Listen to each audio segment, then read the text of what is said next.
Meskipun sepuh, tapi Frieren itu nggak sehebat yang lu pikir tau. Cuma karena dia berumur panjang dan dia punya mana yang banyak, bukan berarti dia tuh OP banget. Dan sekarang kita bakal bahas siapa aja sih karakter yang bisa mengalahkan Frieren.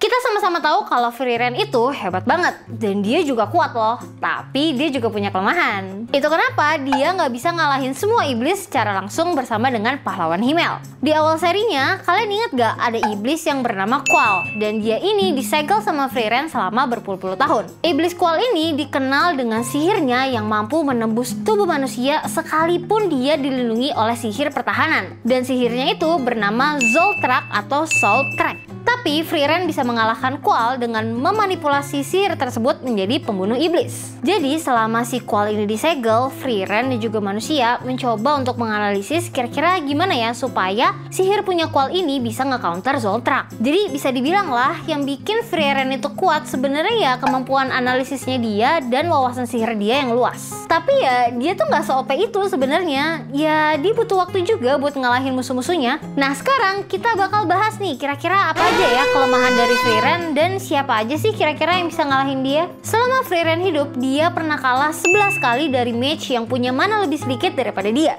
Contohnya ya kayak iblis Quall tadi. Secara teknis ya Frieren ini belum pernah ngalahin Quall secara langsung. Kalau semisal iblis Quall nggak disegel pada zaman itu, kemungkinan ya Frieren bakal kalah pas ngelawan Quall karena Quall itu tuh pinter, dia nggak dongo. Quall ini bisa menganalisis sihir pertahanan dengan cepat dan ya udah langsung di counter itu pertahanannya. Bahkan dia tahu loh sihir pertahanan yang dipakai sama Fern itu membutuhkan banyak mana dan dia bisa aja recreate sihir pertahanan itu. Kalau misal nih Quall itu punya banyak waktu untuk meneliti sihir sama kayak si Frieren, ya aku yakin Frieren pasti bakal kalah sih. Yang kedua ada iblis yang bernama Macht dan dia ini adalah salah satu iblis dari Seven Sage of Destruction. Nah dia ini punya kemampuan untuk mengubah manusia ataupun objek menjadi emas. Macht disegel dalam barrier karena dia telah mengubah satu kota menjadi emas. Walaupun punya sihir yang kuat, Max ini lebih suka bertarung menggunakan fisik dan menggunakan pedang. Bahkan Frieren ini mengakui kalau sebenarnya ya kekuatan fisiknya itu lemah. Dan dia mengakui kalau mungkin dia ini nggak bisa ngalahin Max. Bahkan Frieren ini nggak berani berpikir kalau dia bisa ngalahin Max. Bahkan kalaupun dia harus menggunakan strategi sembunyi-sembunyi atau dia nyembunyiin mana, aku rasa Frieren bakal tetap pusing deh. Karena ya iblis Max ini ahli dalam mendeteksi mana seseorang dan jangkauannya itu luas banget.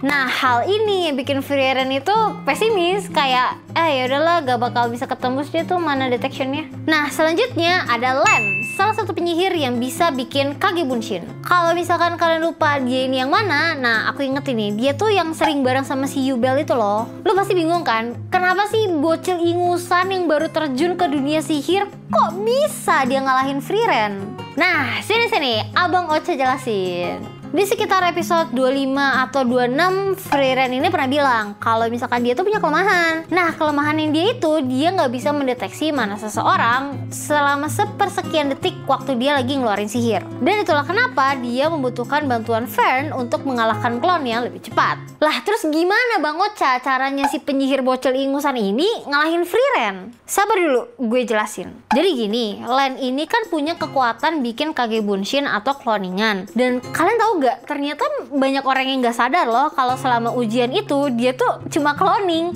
dan tubuh aslinya itu lagi ngeteh depan rumahnya. Dan yang sadar dengan hal itu cuma si Seri. Terus ya udah dia tinggal nyerang Frieren pakai klonnya dia. Terus dia sembunyiin juga kan tuh mananya. Ya udah deh, kan Frieren itu lemahnya dalam mendeteksi mana tuh kalau dia lagi gelut sama orang. Jadi ya udah jadi lebih gampang, bisa diserang dari berbagai sisi. Emangnya pasti bekerja Bang Ocha? Ya iyalah, kalian memang gak lihat ya pas Frieren sama Fern ngalahin klonnya Frieren kan pakai cara yang kayak gitu. Jadi ya possible banget lah ngalahin Frieren yang asli pakai strategi yang sama. Dan yang terakhir yang bisa ngalahin Frieren yaitu ya Frierennya sendiri. Kalian pasti kepikiran gue mau nyebut Yubel ya. Nggak salah bro. Dia tuh cuma waktu mau menuju ke arc terakhirnya ada iblis yang bernama Spiegel. Dan dia itu bisa ngeklon orang bukan cuma wujud, bentuk dan segala macamnya, tapi detail-detail sihirnya dia juga bisa dia klon. Karena klonnya itu terlalu identik, jadi Frieren ini merasa kesusahan lah ya buat ngalahin dirinya dia sendiri.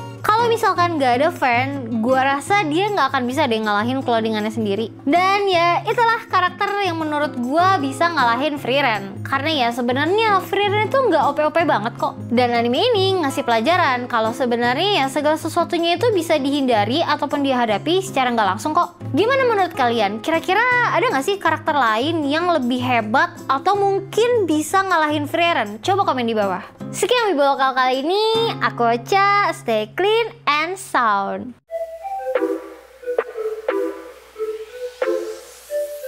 Menurut gue Boruto bisa ngalahin sih. Atau mungkin Chogo atau Doroki Shoto itu mungkin bisa banget untuk ngalahin Frieren sih menurut gue.